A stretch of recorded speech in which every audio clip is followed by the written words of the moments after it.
Hello, I'd like to read to you from my book, After the Trauma, The Battle Begins, Post-Trauma Healing. Written by me, the author, Nigel W. Mumford. The foreword is by General the Lord Richard Dannett, who is the former Chief of Staff for the British Armed Forces.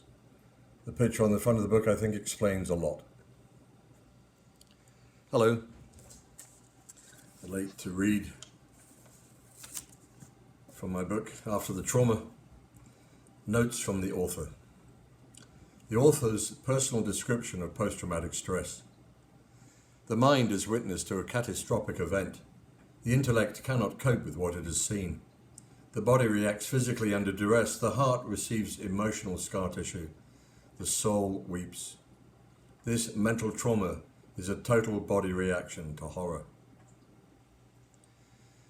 Somebody once wrote, "Be kinder than necessary. Everyone you meet is fighting some kind of a battle." And Jose Narskowski wrote, "In war, there are no unwounded soldiers."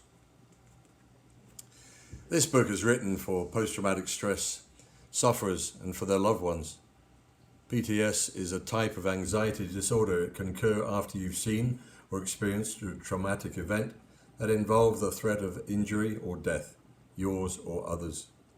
It includes, but is not limited to, such events as rape, military combat and war-related concerns, suicide ideology, violent personal assault, robbery, muggings, kidnappings, being taken hostage, torture, incarceration as a prisoner of war or in a concentration camp, natural or man-made disasters, murder, riots, severe automobile accidents, being diagnosed with a life-threatening illness, an airplane crash,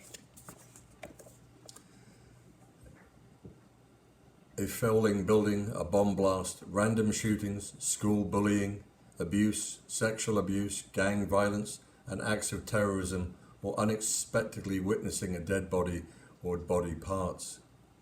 Section 309.81 of the Diagnostic Statistical Manual of Mental Health Disorders, the 4th edition, the DSM-4, sets forth the current official clinical diagnosis of post-traumatic stress and is readily accessible on the internet.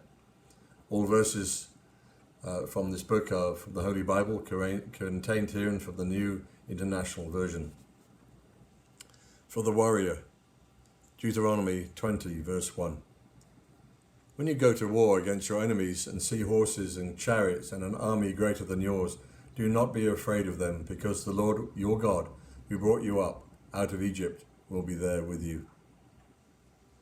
From Genesis 4:8, for trauma suffered within your family. Now Cain said to his brother Abel, "Let us go out to the field." And while they were there in the field, Cain attacked his brother Abel and killed him.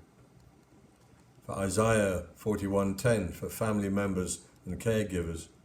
So do not fear, for I am with you. Do not be dismayed, for I am your God. I will strengthen you and help you. I will uphold you with my righteous right hand. The Preface. Beginning in October 2009, I faced yet another battle for my life while in the intensive care unit of Saratoga Hospital. Everyone thought I was dying. I wasn't given a vote in the matter since I was in a coma at the time. By God's grace, I survived and now living to tell my story. I was allowed to come home just before Christmas 2009. Not long afterwards, my wife Lynn and I adopted a puppy. He had such energy and humour. He is so full of life and everything about life. He runs about so happy and inquisitive with everything about life and living. Having survived my recent brush with death and since returning home, I now sign off my emails with, "It's so good to be alive." Our puppy is the epitome of life from God. I see a parallel between my newly restored wonder at being alive and the unrestrained, enthusiastic way Sir Duncan Doggy loves life. I feel as though I'm experiencing new life through the eyes of my new best friend. I recently spoke with a grandparent, a former gunnery sergeant of the US Marine Corps. He had just taken his grandchildren to Disney World and thought he'd been there many times. And though he'd been there many times, he experienced it anew and afresh. His perspective was changed as he looked at everything through his grandchildren's eyes of wonder, joy, and excitement. That's how I felt as I emerged from the valley of the shadow of death. This book will provide many personal insights into the sufferings of the mind, body and soul in the days, months and years following the trauma of combat.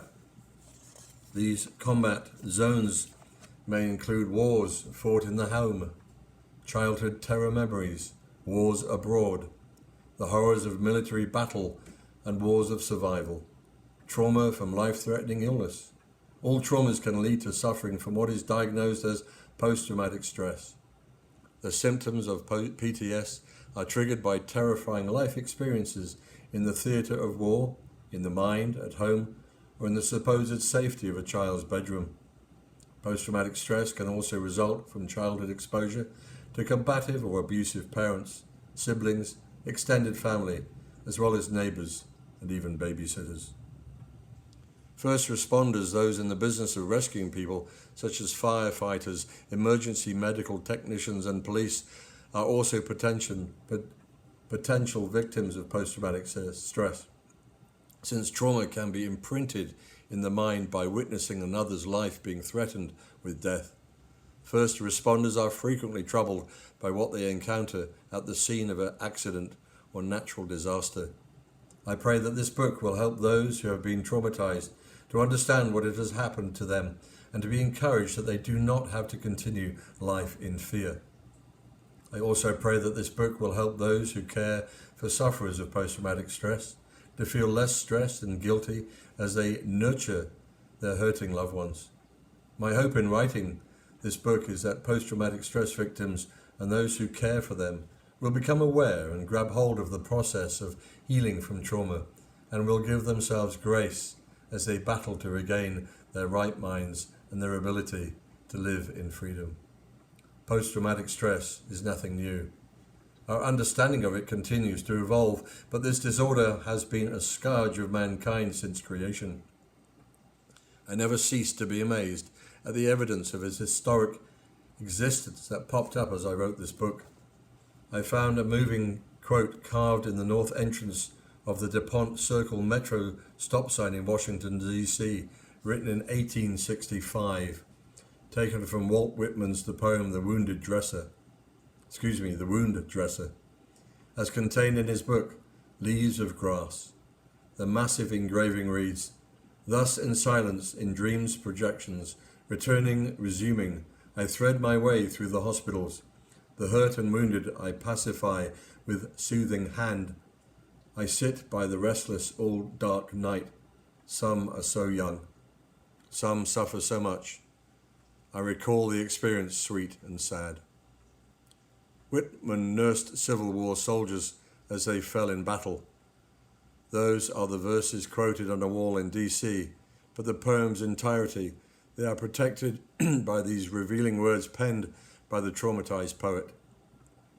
I dress the perforated shoulder, the foot with the bullet wound, cleanse the one with the gnawing and putrid gangrene, so sickening, so offensive, while the attendant stands aside me holding the tray and pale. I am faithful, I do not give out. The fractured thigh, the knee, the wound in the abdomen, these and more I dress with impassive hands, yet deep in my breast a fire, a burning flame. By his words, impassive hand, Whitman discloses his numbed feeling, yet the impression of impassivity is negated by the words that immediately follow, yet deep in my breast a fire, a burning flame. Could Walt Whitman also have suffered from post-traumatic stress? So I encourage you to read my book, After the Trauma, The Battle Begins, primarily aimed at the combat veteran, but we are all combat veterans and survivors of war, at home, abroad, in the military. And again, the foreword is written by General the Lord Richard Dannett, the former Chief of Staff of the British Armed Forces. I present to you After the Trauma, The Battle Begins, Post-Trauma Healing. I pray for those who suffer from post-traumatic stress, as I have. I know a lot about it. Be well, do good works, and for the sake of God, love one another. God bless you.